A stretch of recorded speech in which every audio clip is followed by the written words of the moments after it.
जय श्री राम। मेरे तुला राशि के प्यारे जातक जातिका, मैं हूं आपके साथ आपका अपना डॉक्टर राज मिश्रा। कैसे रहेंगे आपके अगले आने वाले 5 से 7 वर्ष, इस पर आज चर्चा करेंगे।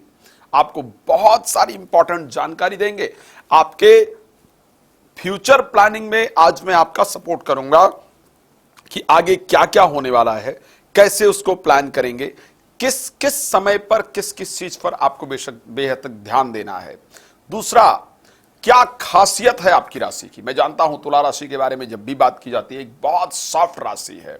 ऐसे लोग जो दूसरे को खिलाकर खुश होते हैं, ऐसे लोग जो दूसरे पर अपना सर्वस्व न्यौछावर कर देते हैं, ऐसे लोग जिन्होंने कभी प्रसिद्धि और पैसे की परवाह ना करते हुए सामने वाला क्या करेगा क्या नहीं करेगा, क्या करेगी क्या नहीं करेगी, इसका ध्यान ना रखते हुए सिर्फ अपना सर्वस्व न्यौछावर करने का प्रयास किया है, ऐसे तुला राशि के जातक जातिका शायद मैं सबसे शांत हृदय, सबसे सपोर्टिव, सबसे मददगार की अगर बात करता हूं तो मैं तुला राशि की बात करता हूं। लेकिन उतना ही धोखा अगर किसी को प्राप्त होता है, मैंने जनरली एक चीज देखा है, मैं तुला राशि को बड़ा ऑनेस्टी के साथ कह रहा हूं। जब आप 30-35 वर्ष की उम्र में पहुंचते हैं ना, और जब आप लोगों को स्वार्थी होते हुए देखते हैं ना, तो आपको पता चलता है कि अरे, मैंने तो लोगों को पहचाना ही नहीं। किस प्रकार लोग करना कुछ और चाहते थे, हम कुछ और चाहते थे और लोग कुछ और निकले।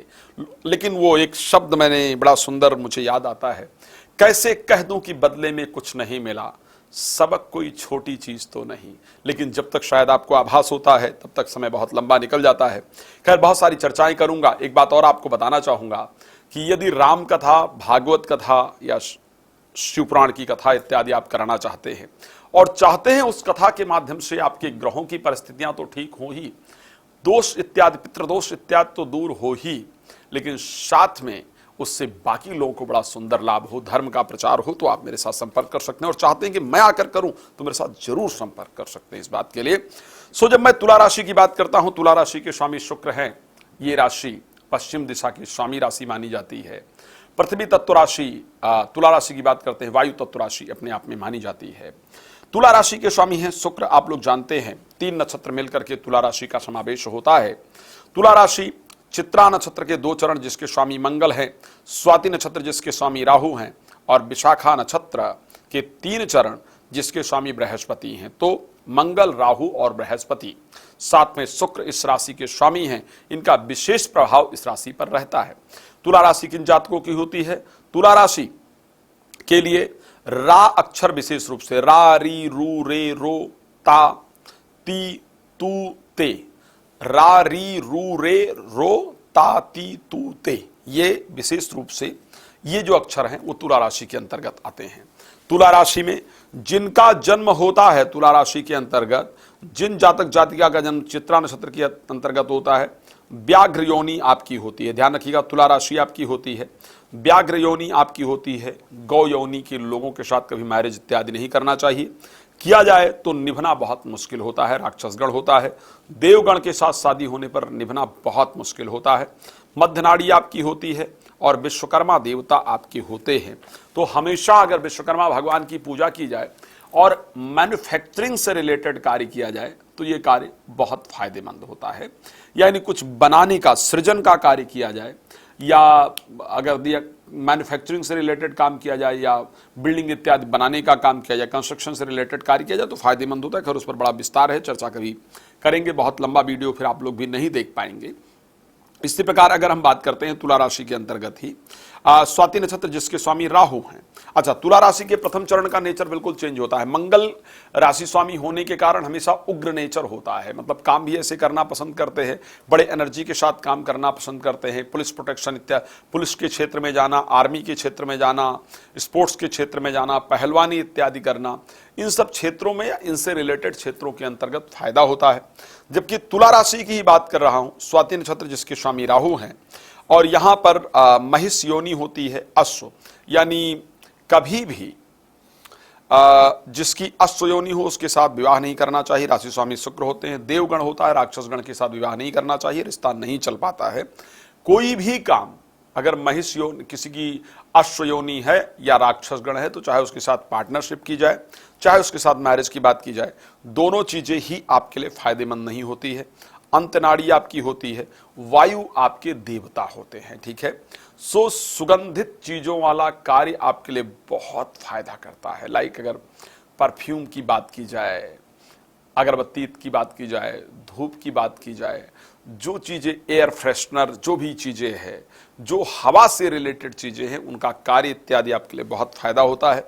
इन चीजों का दान इत्यादि भी आपके लिए बहुत फायदा करता है।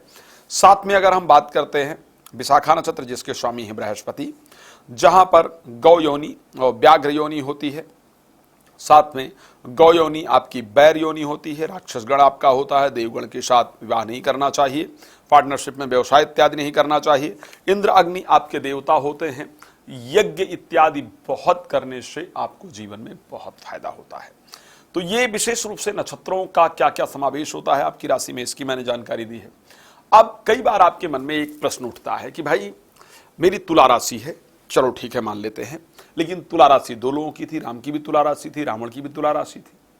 तुला राशि में अलग अलग प्रकार के लोग हैं, सबके साथ एक जैसा क्यों नहीं घटित होता है?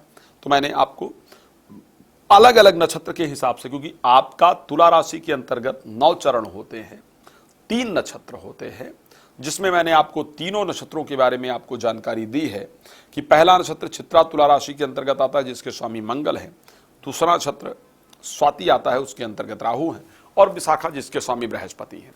यानी तुला राशि में अगर मैं सिर्फ 3 व्यक्तियों को लूं तो एक व्यक्ति है जिसकी इच्छा हो रही है कि नहीं साहब मुझे कुछ शारीरिक श्रम वाला काम करना है, वर्जिश वाला काम करना है, मुझे ब्रेन लगाकर काम नहीं करना, मुझे फिजिकल एक्टिविटी के साथ काम करना है, ठीक है। एक वो आदमी है जो शारीरिक श्रम वाला काम करना चाहता है, वो मानसिक श्रम वाला काम नहीं करना चाहता या नहीं करना चाहती है। ये इसको अगर एजुकेशन इत्यादि में बहुत डाला जाए तो फायदा नहीं होता है, नहीं लगता है मन भाई, समझ ही नहीं आता है। दूसरा है जिसके स्वामी राहु है, स्वाति नक्षत्र है। अब वो जन्म उसी राशि में हुआ, तुला में ही हुआ है, लेकिन विचारधारा बिल्कुल अलग है ना। बड़ा ऐसे काम करने की इच्छा है जहां पर कुछ खोजने की आवश्यकता हो, कुछ ढूंढने की आवश्यकता हो, कुछ भाला इत्यादि बनाना, औजार इत्यादि बनाना, शेयर मार्केट इत्यादि में जाना, नशीली पदार्थों का काम करना, लिकर का काम करना, बिल्कुल डिफरेंट नेचर है। और वहीं आगे जब हम आते हैं तो विशाखा नक्षत्र है जहां के स्वामी कौन है? विशाखा नक्षत्र तुला राशि के अंतर्गत आता है बृहस्पति, ये बिल्कुल धार्मिक नेचर का आदमी भाई। तो 3 नक्षत्र एक ही राशि में अलग अलग लोग, एक मंगल का उसका नेचर अलग, दूसरा राहु का उसका नेचर अलग, और तीसरे का धार्मिक नेचर। भाई मुझे उल्टे सीधे काम भी नहीं करना, मुझे लिकर इत्यादि काम नहीं, मुझे ज्ञान अर्जित करना है, लोगों के लिए कुछ करना है, समाज के लिए कुछ करना है, लोगों को प्रोटेक्ट करने के लिए कुछ करना है। तो इस प्रकार का व्यवसाय, इस प्रकार की सोच, तो तीनों का व्यवसाय, एक ही राशि की बात कर रहा हूं मैं आगे की जो बात कर रहा हूं, क्यों ये सब बातें करने जा रहा हूं? बिकॉज आपके राशि में आने वाले समय में गोचर करने वाले हैं शनि, इस टाइम पंचम भाव में गोचर कर रहे हैं, आप जानते हैं। और जितने समय की बात कर रहा हूं वहां तक शनि आपके अष्टम भाव तक जाएंगे। तो ये सब बातें बहुत इंपॉर्टेंट है जो आपको बता रहा हूं कि आप आगे बिजनेस की प्लानिंग करेंगे, आप आगे आने वाले चीजों की प्लानिंग करेंगे। सो इस प्रकार की परिस्थिति है। अब दूसरा वहीं पर उठा करके देख लिया जाए, एक राशि में 9 चरण होते हैं, 9 चरण होते हैं, ध्यान रखिएगा। तुला राशि के अंतर्गत 9 चरण में किस किस प्रकार के लोग होते हैं उसकी हम बात कर रहे हैं कि पहले चरण में अगर जन्म होता है तो क्या आपकी विचारधारा होती है, दूसरे चरण के अंतर्गत अगर आपका जन्म होता है तो आपकी विचारधारा क्या होती है, तो तीसरे चरण में जन्म होता है तुला राशि के अंतर्गत तो आपकी विचारधारा क्या होती है। सो तुला राशि में अगर आपका जन्म होता है, प्रथम चरण में जन्म होता है, तो बहुत जनरली धनी परिवार में जन्म होता है, इसको ध्यान रखिएगा। धन का सुख भोगने वाला या भोगने वाली, कई बार ऐसा जीवन में होता है ना कि हम आप पैसा खूब कमाते हैं लेकिन उसका सुख हम खुद ही नहीं भोग पाते हैं, भोगते दूसरे लोग हैं। मैंने बहुत लोगों को देखा साहब, मेहनत करते करते मर गए, जूते घिस गए, लेकिन सत्य में वो जीवन में जो कमाया वो भोग नहीं पाए। मैं अपने जीवन में ऐसे लोगों को जानता हूं जिनके पास, आज की बात नहीं कर रहा हूं, मैं ऐसे लोगों को अपने जीवन के अंतर्गत जानता हूं जो शायद 1990 की बात मैं कर रहा हूं, उस टाइम उनके जीवन में, गांव की बात कर रहा हूं जहां पर 20 लाख रुपए ब्याज पर चलते थे, 1990 की बात कर रहा हूं, 20 लाख रुपए ब्याज पर चलते थे। और उस टाइम वो प्याज खाकर पानी पिया करते थे, प्याज खा लेते थे और पानी पीते थे कि पानी उससे हो जाए। खाना एक टाइम खाते थे, इसलिए नहीं खाते कि स्वास्थ्य अच्छा रहे, पतले थे, लेकिन पैसा और बचे। और अंत में आपको सत्य बता रहा हूं, वो सारा पैसा ब्याज पर ही लोगों के पास पड़ा रहा और इस संसार से उनकी मृत्यु हो गई। कुछ नहीं हाथ में आया, ना भगवान की भक्ति कर पाए और न उस पैसे का सही प्रयोग कर पाए। तो ऐसी परिस्थितियां होती हैं। लेकिन कुछ लोग जो तुला राशि के जिनका प्रथम चरण में जन्म होता है, वो सुख को भोगने वाले होते हैं, भोगी कहा जाता है। जन्म हो तो धन को भोगने वाला होता है। दूसरे चरण में जन्म हो तो धनेश्वर होता है। धनेश्वर मतलब उसके पास बहुत पैसा आता है, वो थोड़ी भी मेहनत करे तो ज्यादा धन आता है, उसके जीवन में धन की बहुत वृद्धि होती है, धन का बड़ा फायदा होता है। तीसरे चरण के अंतर्गत अगर जन्म होता है तो ऐसा व्यक्ति धन से बहुत परेशान रहता है, निर्धन होता है, चाहे जितना कमा ले बचता ही नहीं है। घर में हमेशा एक प्रॉब्लम खत्म होती है तो दूसरी आती है, दूसरी प्रॉब्लम खत्म होती है तो जीवन के अंतर्गत तीसरी प्रॉब्लम आती है। प्रॉब्लम ही प्रॉब्लम उत्पन्न होती रहती हैं और धन का सुख वो व्यक्ति अपने जीवन में भोग ही नहीं पाता है या भोग ही नहीं पाती है। इस प्रकार की परिस्थितियां रहती हैं। अब अगर किसी व्यक्ति का चौथे चरण के अंतर्गत जन्म होता है तुला राशि में ही, तो ऐसे कंडीशन में वो गूंगा कहा जाता है। गूंगा मीन्स या तो बोलने में दिक्कत होती है, या अपनी बातें सही से रख ही नहीं पाते हैं, या उनकी बातों में वजन ही नहीं होता है, या उनकी बातें कोई जनरली सुनता नहीं। नॉलेजेबल बहुत है, सब कुछ बहुत है, लेकिन अपनी बात सही तरीके से कह ही नहीं पा रहे हैं, जिस कारण से कुछ रिस्पांस मिल ही नहीं पा रहा है। तो जनरली शायद वो अपनी बातों को नहीं रख पाते हैं। पांचवें में जन्म हो तो कर्मज्ञ बहुत होते हैं, बहुत कर्म करते हैं, बहुत मेहनत करते हैं और धर्म को या भाग्य को बहुत नहीं मानते हैं, कर्म को मानते हैं कि कर्म ही प्रधान है और कर्म की प्रधानता कारण मैं मेहनत करूंगा तो रिजल्ट मिलेगा। लेकिन ऐसे कंडीशन में बहुत मेहनत के बाद भी रिजल्ट कम मिलता है, ऐसा देखा जाता है पांचवें में। छठे में जन्म हो तो दूसरे के प्रति आसक्ति बहुत रहती है, स्त्री हो तो पुरुष के प्रति और पुरुष हो तो स्त्री के प्रति। इस प्रकार की आसक्ति दूसरों के प्रति बहुत ज्यादा रहती है अगर जन्म छठे चरण के अंतर्गत हुआ हो तो। सातवें चरण में हो तो माता पिता के बहुत भक्त होते हैं, माता पिता की बड़ी रिस्पेक्ट करते हैं। और श्री रामचरितमानस में तो गोस्वामी जी ने कहा भी है कि माता पिता और गुरु कई बानी और बिना विचारी करिए शुभ जानी, सोई जननी सोई सुत बड़ भागी, जो पितमात बचन अनुरागी। वो पुत्र बहुत भाग्यशाली होता है, पुत्री बहुत भाग्यशाली होती है जो अपने माता पिता की बातों को मानती है। तो माता पिता का भक्त होते हैं। आठवें चरण में बहुत रिस्पेक्टिव पर्सन होते हैं, राजमान्य कहा जाता है, यानी उनको चाहे छोटे घर में भी जन्म हुआ हो तो राजनीतिक कोई बड़ा पद प्राप्त होता है, आईएएस इत्यादि बनते हैं, बड़ी अच्छी सफलता को प्राप्त करते हैं। अभी कुछ बच्चों का जिनका रिजल्ट आया, जो लोग कुछ मेरे से संपर्क में थे, बड़े गरीब गरीब घरों के बच्चे आईएएस बने हैं और उन्होंने बड़ी अच्छी परीक्षाएं अभी क्लियर की है। सो ऐसे कंडीशन में राज्यमान होता है। और नवें चरण में अगर जन्म हो तो भाग्यवान होता है या होती है, यानी जिसके साथ भी जुड़े, जिस घर में भी जन्म हुआ, उनकी वृद्धि होती चली गई। किसी को उन्होंने कुछ कह दिया तो फिर उसका हो गया, किसी के साथ जुड़े तो फिर समझो उसके जीवन में कल्याण हो गया।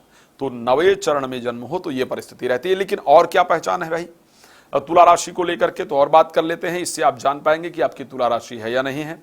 तुला राशि के लिए चौथा वर्ष, चौथा मास, 16वां मास निश्चित रूप से कष्टप्रद होता है। चौथा वर्ष, चौथा मास, 16वां वर्ष, 16वां मास निश्चित रूप से कष्टप्रद होता है। रोग इत्यादि उत्पन्न होता है, जल से भय होता है, जल में डूबने इत्यादि की प्रॉब्लम या जल से रिलेटेड कोई रोग हो जाता है। आप इसको नोट कर लीजिएगा, जो बता रहा हूं ये बड़ा इंपॉर्टेंट है आपके लिए।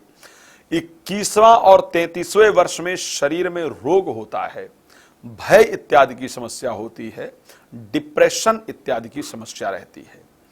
41वें वर्ष में किसी अंग में वृद्धि हो जाती है, कोई नई बीमारी निकल करके आती है जो परेशान करती है। 51वां जो 51 वर्ष के, जब 51 वर्ष के होते हैं तो देवता आपके नाराज हो जाते हैं, जिस कारण से कोई भी समस्या आती है उसके समाधान के लिए आप अनेक प्रयास कर रहे होते हैं या कर रही होती हैं, बट कुछ समाधान निकल ही नहीं रहा होता, दवा नहीं लग रही होती है, कार्य नहीं हो रहा होता, चीज़ों को ठीक करने का प्रयास कर रहे होते हैं, कर रही होती हैं, बट चीज़ें नहीं ठीक हो रही थी बिकॉज देवता आप पर संतुष्ट ही नहीं है, परेशान कर रहे हैं। तो इस कारण से देवदोष इत्यादि होता है। 61वें वर्ष के अंतर्गत मृत्यु तुल्य कष्ट होता है, बहुत कष्ट होता है शरीर के अंतर्गत, ऑपरेशन इत्यादि या मृत्यु तुल्य कष्ट हो, इस प्रकार की परिस्थिति होती है। बट यदि चंद्रमा पर और लग्न पर, आपकी पर्सनल कुंडली से वो पता चल सकता है, शुभ ग्रहों की दृष्टि हो, तो ऐसे कंडीशन में अल्प मृत्यु से बचकर, एक बार जीवन में मृत्यु जैसा भय जरूर होता है भाई, 85 वर्ष के बाद वैशाख शुक्ल पक्ष में त्रयोदशी तिथि को जब शुक्रवार पड़े, चित्रा नक्षत्र पड़े, तो दोपहर के समय शरीर का त्याग होता है। सो ये परिस्थिति जनरली रहती है। मैं बार बार इस बात को चर्चा करने का प्रयास कर रहा हूं, लेकिन और डिटेल में जाने के बजाय मैं चर्चा करना चाहूंगा और डिटेल आपको विस्तार से बात करने के साथ साथ कि आपके लिए आने वाला जो समय है उसमें ये सब जो बताया है इसका निचोड़ क्या है और किस प्रकार की परिस्थिति आपके लिए आने वाले समय में व्यतीत होगी। तो आने वाले समय की अगर मैं स्पेशली 2024 में, अभी क्योंकि हम चल रहे हैं 2024 की चर्चा करना इंपॉर्टेंट है। अभी आपके लिए 2024 में बृहस्पति मई के बाद अष्टम भाव में गोचर करेंगे, शनि आपके लिए गोचर करेंगे पंचम भाव में, लेकिन वक्री हो जाएंगे 29 जून से लेकर के नवंबर के बीच में, तो आपके 4th हाउस से गोचर करेंगे। और उसके साथ अगर हम बात करते हैं तो राहु का जो गोचर रहने वाला है वो आपके 6ठे भाव में और केतु का गोचर 12 भाव में रहेगा। बाकी ग्रह भिन्न भिन्न जगह पर परिवर्तित होते रहेंगे। 2024 में जून के बाद की मैं बात कर रहा हूं, जून के बाद आपका स्थान परिवर्तन हो, यानी विदेश यात्रा इत्यादि हो, किसी अलग स्थान के अंतर्गत आप जाएं, इस प्रकार की परिस्थिति है। विदेश यात्रा हो या घर से दूर ट्रांसफर हो या परिवार से दूर जाने का योग बने, इस प्रकार की परिस्थिति 29 जून से लेकर के और नवंबर के बीच में आपके साथ निश्चित रूप से होने जा रही है, इसको ध्यान रखिएगा। हां, अगर 36वें वर्ष में स्पेशली हैं तो इसी बीच में आपको कुछ बहुत खास प्राप्त होने जा रहा है, इसको ध्यान रखिएगा। लेकिन यही वो समय होगा जब पिता और पुत्र की भी आपस में दूरी बनेगी, इस प्रकार की परिस्थिति भी आपके साथ होने जा रही है। अच्छा, ये वो समय होगा 1 मई के बाद जब बृहस्पति ने राशि परिवर्तन किया है, 2nd हाउस को आपके देख रहे हैं और विपरीत राजयोग के अंतर्गत गए हैं, क्योंकि 6ठे भाव के स्वामी होकर के अष्टम भाव में गोचर करने चले गए हैं। तो घर में मांगलिक कार्य का आयोजन होगा और आर्थिक लाभ निश्चित रूप से होगा। जो पैसा इत्यादि रुका हुआ है वो पैसा इत्यादि आपको जरूर प्राप्त होगा। लेकिन 2024 में ना बेकार के खर्चों को लेकर के, नींद ना आने को लेकर के, कोर्ट कचहरी से रिलेटेड समस्याओं को लेकर के भी आप कहीं ना कहीं परेशान रहेंगे। इस प्रकार की कंडीशन आपकी राशि के अंतर्गत मुझे क्लियरली नजर आ रही है, यह परिस्थिति होने वाली है। अब हम बात करते हैं 2025 में चल करके। तो 2025 में हमारे साथ क्या होगा, बृहस्पति पहुंच जाएंगे मिथुन राशि के अंतर्गत। शनि 2025 में अगर देखा जाए तो 30 मार्च 2025 को मीन राशि के अंतर्गत यानी 6th हाउस में पहुंच जाएंगे। राहु को अगर 2025 में देखा जाए तो करीब करीब 1 अगस्त के बाद जाकर के कुंभ राशि में आएंगे, यानी 1 अगस्त के बाद जाकर के पंचम भाव में गोचर करने आएंगे। 2025 रहने वाला है, बृहस्पति की परिस्थिति बड़ी अनुकूल हो जाएगी, जिस कारण से डिसीजन लेने की जो क्षमता है वो बेहतर हो जाएगी। यानी जल्दबाजी में डिसीजन नहीं लेंगे, भयभीत होकर डिसीजन नहीं लेंगे, शांतिपूर्वक परिस्थिति से आप डिसीजन लेने वाले हैं। धर्म के प्रति आपका विचार अच्छा होगा और जो भाग्य इतने दिन से नहीं खुल रहा था वो भाग्य 2025 में कहीं ना कहीं खुलने वाला है। बट फिर भी मैं 2025 को बहुत बेहतरीन नहीं कह रहा हूं, एक बात ध्यान रखिएगा। 2025 को मैं बहुत बेहतरीन दृष्टि से देखूं वो नहीं होगा। मुझे लग रहा है कि 2025 थोड़ा स्ट्रगलिंग फेस में जाने वाला है, उसका रीजन ये है। और 2025 वो स्ट्रगलिंग फेस में कब तक रहेगा, 18 अक्टूबर तक। 18 अक्टूबर तक 2025 इसलिए स्ट्रगलिंग फेज के अंतर्गत कह सकता हूं बिकॉज शनि जो है पंचमेश है वो 6ठे भाव में जाकर पहुंच जाएंगे। तो पंचमेश का 6ठे भाव में जाना बुद्धि को कंट्रोल कर देता है, संतान इत्यादि को लेकर के चिंताएं उत्पन्न करता है, तो मुझे वो समय बहुत अनुकूल नहीं दिख रहा है। लेकिन 2025 में अक्टूबर महीने के बाद जब बृहस्पति एग्जॉल्टेड होंगे आपके 10th हाउस के अंतर्गत, यहां से परिस्थितियां बहुत परिवर्तित होंगी। 2025 की अगर मैं बात करता हूं, मार्च की अगर मैं बात करूंगा, 2025 में अगर मैं बात करूंगा 30 मार्च की, जब बृहस्पति 17 मई को, क्षमा चाहूंगा, मिथुन राशि में जाएंगे, तो यहां पर हाँ स्वास्थ्य इत्यादि जरूर बेहतर होगा, मान सम्मान मिलेगा, नए लोगों से प्रतिष्ठा इत्यादि होगी। लेकिन जैसे ही 2025 में कर्क राशि में जाएंगे, और कर्क राशि में 2025 में अक्टूबर से लेकर के दिसंबर तक स्पेशली रहेंगे, 2026 में भी रहेंगे, 2026 अक्टूबर तक जनरली कर्क राशि में समय व्यतीत करेंगे। ये समय हमारे लिए बड़ा शानदार रहने वाला है। 2026 कुल मिलाकर के हमारे लिए 2025 अक्टूबर के बाद की जो परिस्थिति रहेगी, और 2026 की अगर हम बात करते हैं 31 अक्टूबर तक की अगर मैं बात करूंगा, तो ये परिस्थिति हमारे लिए बहुत ही शानदार परिस्थिति में रहने वाली है। यानी 2025 के अक्टूबर के बाद 2026 अक्टूबर तक अगर बात किया जाए, तो प्रोफेशनल लाइफ को लेकर के बड़ा अच्छा रिजल्ट मिलने वाला है। यानी एक जीवन में स्थिरता आएगी। अभी तक जो भटक रहे थे, कभी इसको ठीक कर रहे थे तो वो खराब हो रहा था, उसको ठीक कर रहे थे तो वो खराब हो रहा था, तो वो परिस्थितियां आपकी खत्म हो जाएंगी। जिंदगी एक लेवल पर आएगी, जिंदगी एक पटरी पर आएगी, जिंदगी में एक अच्छा रिजल्ट आपको निश्चित रूप से प्राप्त होगा, और जिंदगी में स्थिरता आ जाएगी। ऐसा व्यापार या ऐसी नौकरी आपको प्राप्त होगी जिसके कारण आप एक लंबे समय तक स्थिर होकर के काम कर पाएंगे, और यह लगेगा कि यार अभी तक का जो स्ट्रगल था वो लाइफ का शायद अब कम हो गया या खत्म हो गया। उसके साथ क्या होगा कि कुछ नई रिस्पॉन्सिबिलिटी आपको प्राप्त होगी, पदोन्नति आपकी होगी, कोई नए पब्लिक से रिलेटेड कुछ नए काम दिए जा सकते हैं। यानी अगर आप पॉलिटिकल क्षेत्र में हैं तो वो समय डेफिनेटली आपके लिए बहुत अच्छा रहने वाला है, बहुत पॉजिटिव रहने वाला है, तो वो समय आपके लिए जरूर बेहतर होगा। अच्छा, उसके साथ अगर हम बात करते हैं 2026 की, अगर हम 2026 की ही जनरली बात कर रहे हैं, तो ये समय हमारे लिए प्रोफेशनली अच्छा रहेगा। प्रॉपर्टी रिलेटेड कार्य जो हैं वो भी हमारे निश्चित रूप से बनेंगे, अच्छा होगा। 2027 में चलते हैं। 2027 में क्या है कि शनि पहुंच जाएंगे मेष राशि के अंतर्गत। शनि मेष राशि में पहुंचेंगे 4 जून 2027 को, उससे पहले मीन में ही रहेंगे। तो शनि मीन में तो आपके 6th हाउस के अंतर्गत रहेंगे, तो जून से पहले की अगर बात करते हैं तो यहां रहेंगे। 2027 में अगर हम बात करेंगे राहु की, तो मकर राशि के अंतर्गत गोचर करेंगे, यानी आपके 4th हाउस के अंतर्गत गोचर करेंगे। 2027 में जब 4 जून के बाद शनि मेष राशि के अंतर्गत पहुंचेंगे, और 2027 में बृहस्पति का करीब करीब जो समावेश रहेगा, बृहस्पति 26 नवंबर को कन्या में जाएंगे, तो 2027 करीब पूरा सिंह राशि के अंतर्गत और कर्क राशि के अंतर्गत गोचर करेंगे। तो 2027 प्रोफेशनल लाइफ को लेकर के अच्छा रहेगा। 2027 में संतान को लेकर के आपको बेहतरीन सुख मिलेगा। ध्यान रखिएगा, संतान सुख आपको बहुत अच्छा प्राप्त होने वाला है। विद्या अध्ययन आपकी अच्छे से होने वाली है, विद्या अध्ययन इत्यादि में आपका बहुत अच्छे से मन लगेगा।